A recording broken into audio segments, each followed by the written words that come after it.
Olá, pessoal! Vamos dar continuidade à aula sobre terminologia anatômica, agora na nossa parte 2, falando sobre os termos de relação. Bom, nós inicialmente descrevemos a posição anatômica, que é a base para que nós possamos estudar todas as estruturas em anatomia.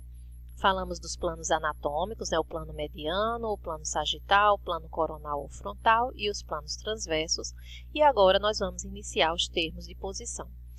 Na verdade, os termos de posição eles se dividem em termos de relação e comparação, termos de lateralidade e termos de movimento.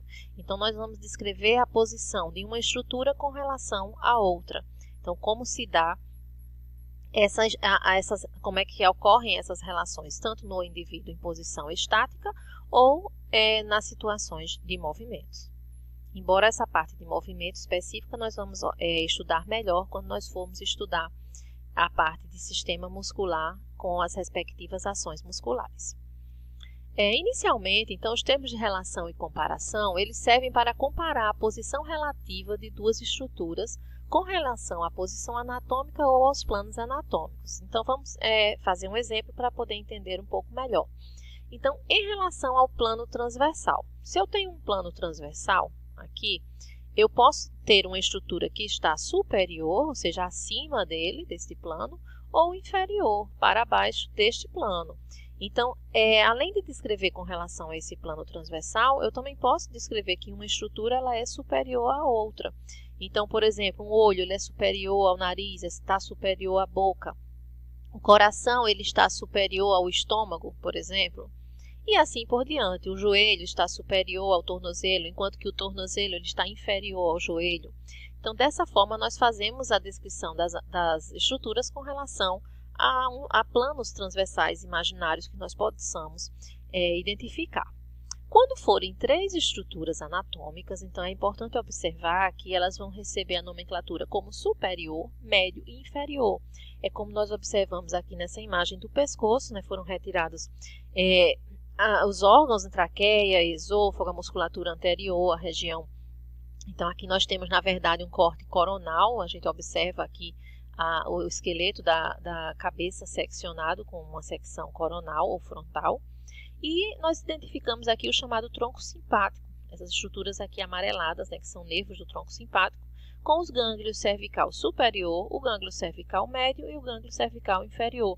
Então, são três estruturas que se localizam nesse sentido, nesse eixo, e dessa forma, quando nós temos três estruturas, nós chamamos de superior, médio e inferior.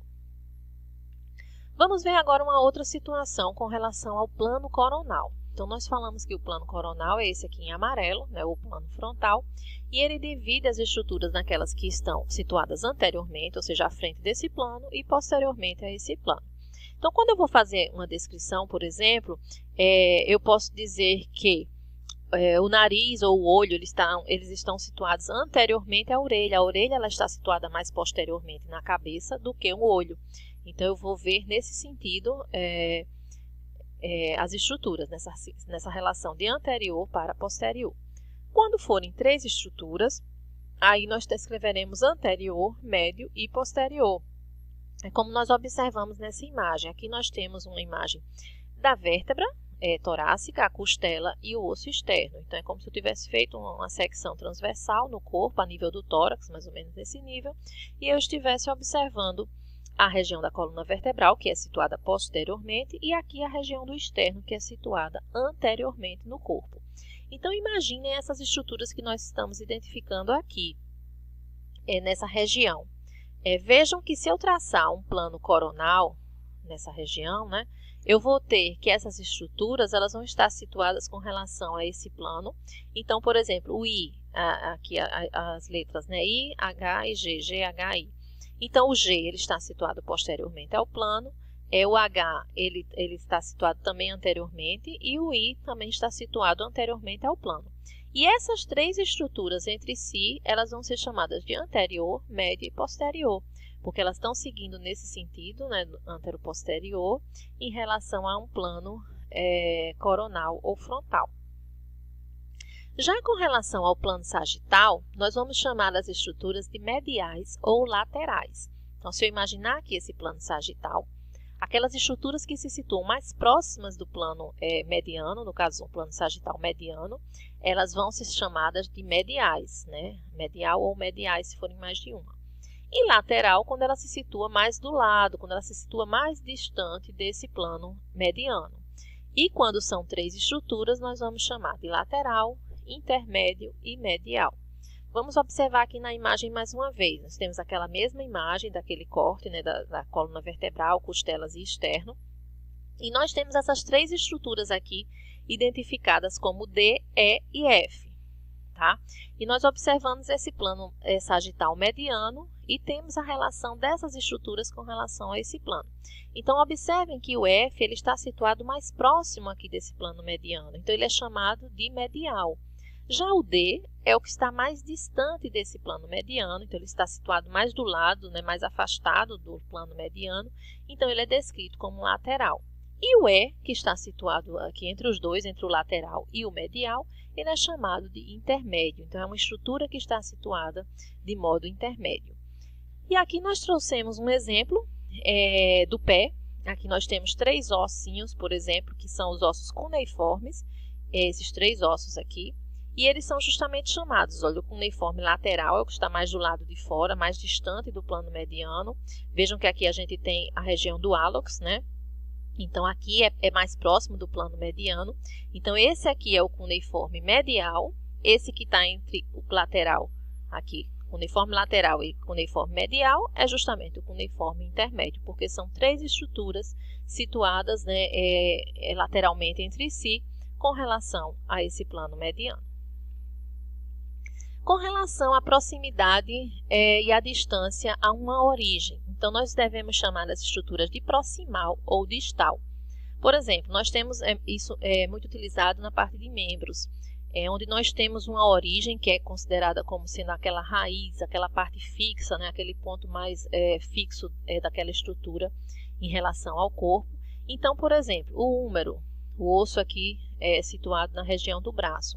Então, ele tem uma extremidade, que é chamada de extremidade proximal, que é essa que se articula com a escápula e forma a articulação do ombro.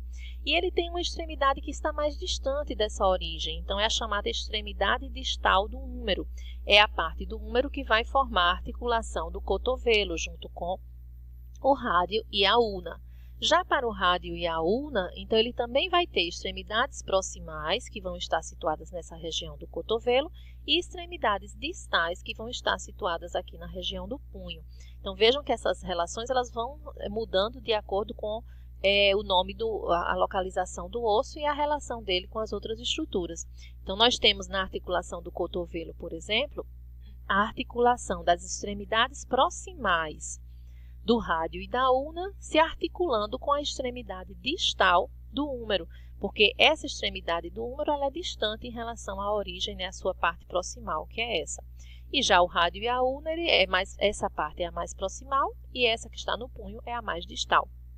Trouxemos um exemplo aqui para aquela situação também das falanges na região da mão.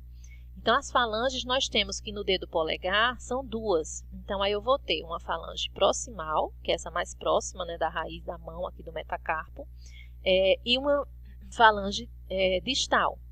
Já nos demais dedos, nós temos 3 falanges, tá? Que são essas 3 que nós observamos aqui. Então, essas falanges a gente vai ter as falanges proximais, médias e distais, porque são 3. Então, nessa situação, quando são 3 estruturas, nós também vamos descrever como proximal, médio e distal.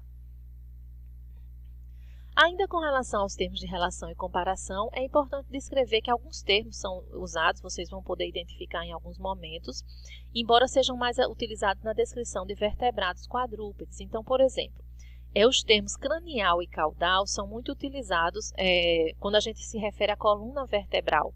Então, teria a região próxima à cabeça, seria cranial, e próxima à região da cauda, seria caudal. Mas no ser humano, esses termos eles são utilizados geralmente como superior e inferior. Ainda com relação à parte anterior e posterior, nós temos que no animal vertebrado, o quadrúpede, nós teríamos a região do dorso, que vai ser justamente essa região posterior ou dorsal, e a região ventral, que é a região anterior. Então, são termos que são adaptados. Então, na verdade, no ser humano, nós vamos utilizar preferencialmente posterior e anterior para descrever os termos ventral e dorsal, mas ainda é possível, em alguns momentos, a gente utilizar esse tipo de nomenclatura. Então, cranial, próximo à cabeça, caudal, próximo à cauda, ou aos pés, quando a gente fala podálico, tá? Então, aquelas estruturas que estão próximas aos pés, seria justamente as estruturas próximas à parte da extremidade inferior ou podálica. Outros termos que ainda nós podemos descrever são os termos palmar, que se refere, por exemplo, à palma da mão, plantar, que se refere à planta do pé, tá? Então, aqui é a planta do pé, a palma da mão. E o termo dorso, que nós vimos que pode ser utilizado no sentido posterior, de região dorsal, mas ele também pode ser utilizado em algumas situações como a superfície superior de uma parte do corpo.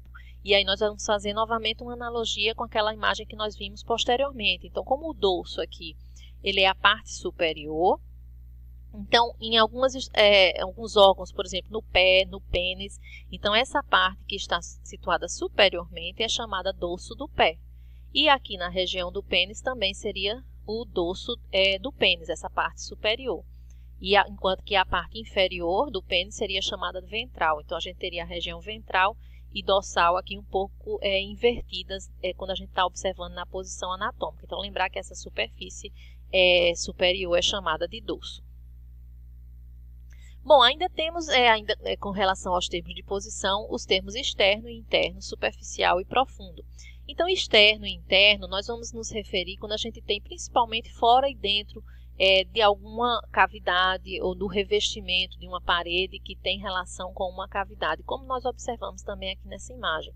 Então, se essa estrutura está situada dentro, ela vai ser chamada de interno, se ela está mais para fora, ela vai ser chamada de externo.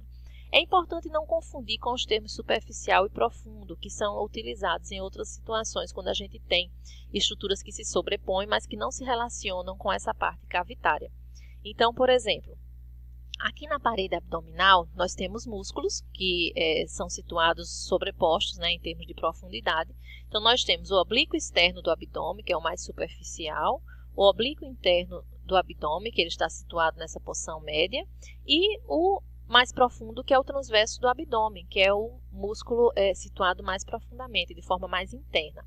Então, esses músculos, eles formam essa parede do abdômen, né, de forma sobreposta, e eles se situam, um mais externo, o mais interno e o transverso. E nós podemos, sim, descrevê-los como um é mais superficial ou mais profundo que o outro também.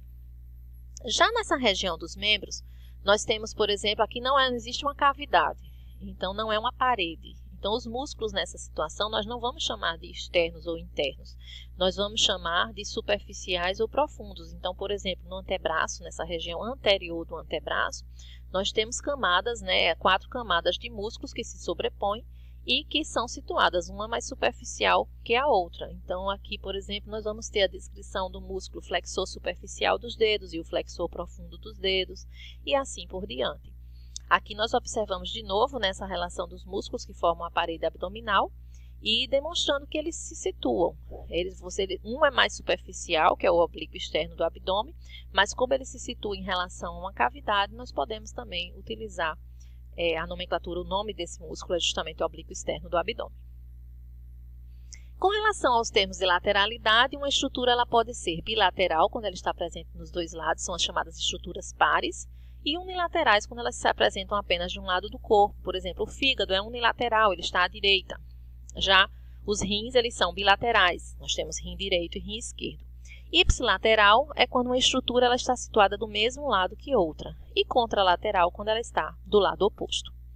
Com relação aos termos de movimento, como eu falei, nós vamos estudar com a parte de musculatura, mas existem termos, por exemplo, flexão, extensão, que vão ser estudados junto com o aparelho locomotor. E para finalizar, aqui nós temos uma tabela com alguns exemplos que vocês podem dar uma olhada, tentando explicar e exemplificar esses termos que nós abordamos com alguns exemplos. Por exemplo, superior, o coração é superior ao fígado, o estômago é inferior aos pulmões, e assim por diante.